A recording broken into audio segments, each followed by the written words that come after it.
ಬಸನಗೌಡ ಪಾಟೀಲ್ ಯತ್ನಾಳದು ಮುಖಕ್ಕೆ ಏನೋ ನಾಯಿ ಮುಖ ಅಳವಡಿಸಿದ್ರಂತೆ, ಸ್ಟೇಟಸ್ ಇಟ್ಟಿದ್ರಂತೆ, ಅದಕ್ಕೂ ಅರೆಸ್ಟ್ ಅಂತೆ. ಅರೆಸ್ಟ್ ಮಾಡ್ರ ಬೇಗ. ಬಸನಗೌಡ ಪಾಟೀಲ್ ಒಬ್ಬ ಹುಚ್ಚನಾಯಿ ತರನೇ ಬೊಗಳಿದ್ದು ನೋಡಿ. ನಾನು ಹೇಳಿದೆ ಈಗ ಹುಚ್ಚನಾಯಿಗಿನ ಕೆಟ್ಟದಾಗ ಬೊಗಳದ. ಬಸನಗೌಡ ಪಾಟೀಲ್ ಯತ್ನಾಳ್ನ ಮುಖಕ್ಕೆ ನಾಯಿ ಮುಖ ಇಕ್ಕಿದ ತಕ್ಷಣನೇ ನಿಮಗೆ ಕೋಪ ಬಂದ್ಬಿಡ್ತು, ಕೇಸ್ ಹಾಕ್ತೀರಿ, ಅವನ್ನ ಹೊಡೆದು ಕರೆದು ಹೊಡಿತೀರಿ.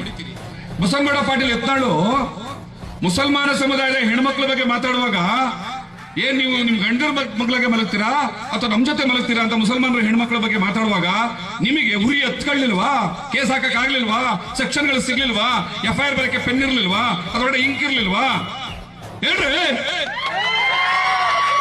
ಸೊ ಹಾಗಾಗಿ ಅವ್ರ ಮೇಲೆ ನೀವು FIR ಹಾಕೋದಕ್ಕೆ, ಚಾರ್ಜ್ ಶೀಟ್ ಬರೆಯೋದಕ್ಕೆ ನಿಮ್ ಕೈಲಾಗ್ಲಿಲ್ಲ.